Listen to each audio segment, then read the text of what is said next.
I gave him all the hand. Hi guys, this is LC Audit, aka Rocket, and it's the 7th of May, and we're on the Tommy Robinson March, and I'll see you on the other side.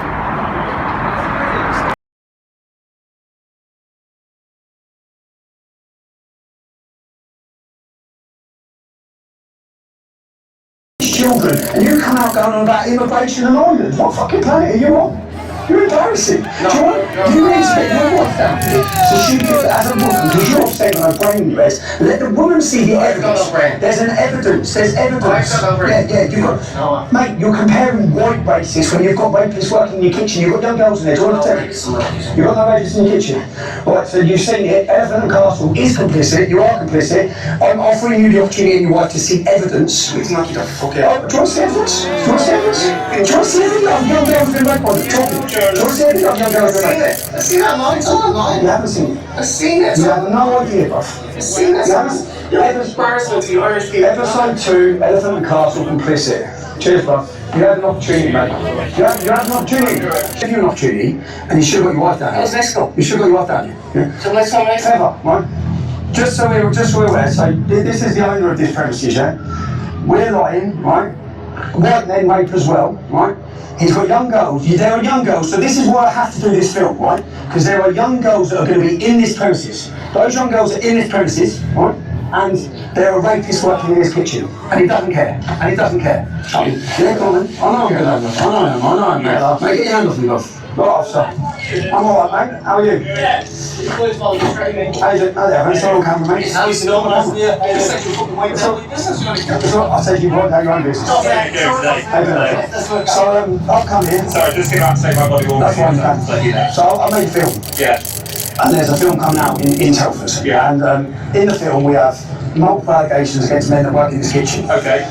Now, in the heat of the moment when we come into this premises to ask the questions, this gentleman and his family, I understand it's their pub. Yeah. And I understand that the Indian restaurant is run separately. Yeah, of course. So I came in now and just, which I've got all the recordings of. Yeah. I came in now and said, do you want me to show you the evidence I have? Yes. Yeah? So calmly. Okay.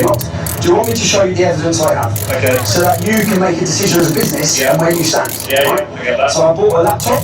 Right. I bought a film. Yeah. So that he could see, or his wife could see. I should have got his wife because he's still drunk. Right. So that he could see the allegations that are about to be made.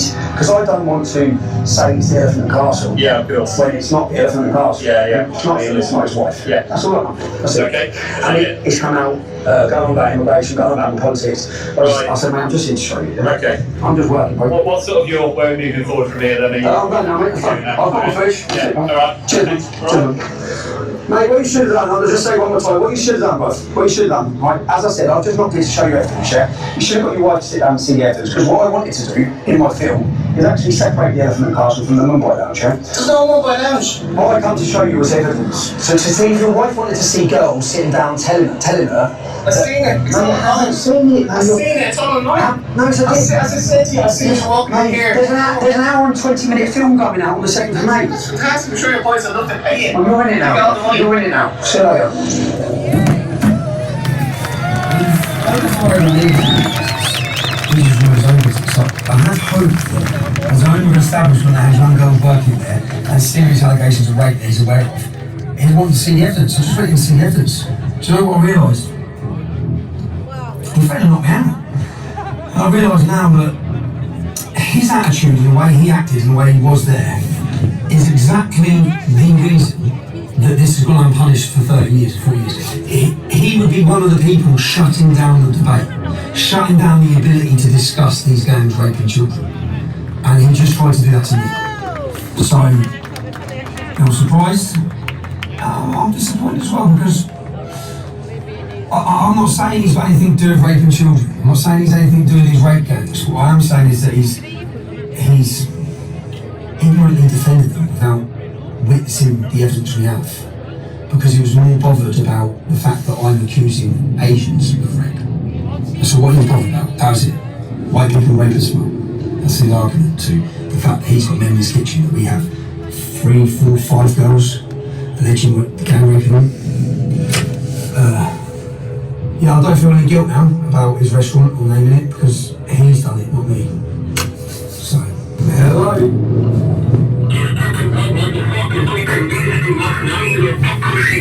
What did you say? What did you say? Did you call me? What did you say? So the only person I've rang, you've heard that, I'm a white motherfucker, death threats. The only person I've rang, yeah, no one's got my phone number, the only person I've rang is the phone number on the Elephant and Castle. So the owner of the Elephant and Castle, within 6 minutes, has given my number to Pakistani gangs, clearly, who are racially abusing me and threatening to kill me. Within 6 minutes. So he's more in, so not just, I've just realised, so I thought he messed up, yeah, but he's obviously heavily entwined, really linked with them.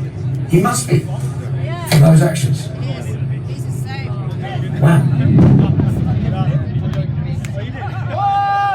Well, I'm listening. You think it's clever naming the mother of my kids? What's that got to do with it? Oh, do you know what I'm going to do? I'm going to work my way through your town and I'm going to name and chain every fucking one of you. Every one of you comes to... Well, I'll meet you face to face with Tramp. I'll be up, mate. Well, you ring me on private number like a little coward, you bitch.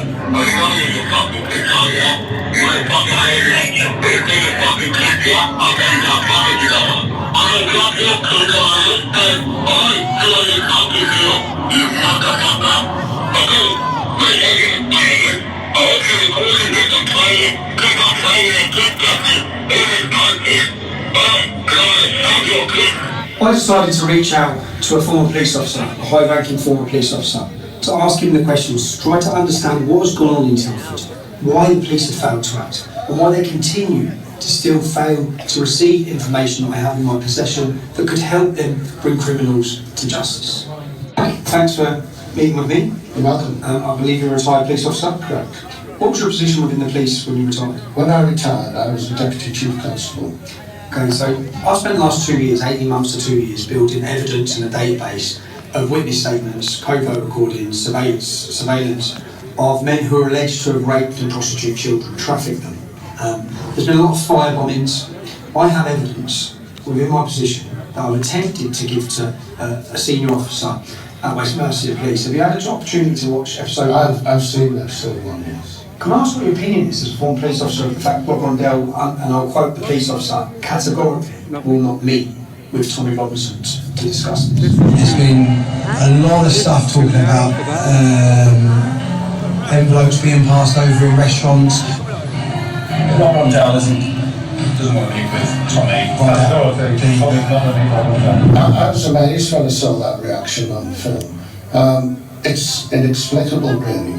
If the police were really interested in doing something about all these issues, they would have ripped your hand off to get hands on evidence. And I don't understand why they are avoiding doing anything or taking any more action. It suggests that there's something not right in this Mercia Police.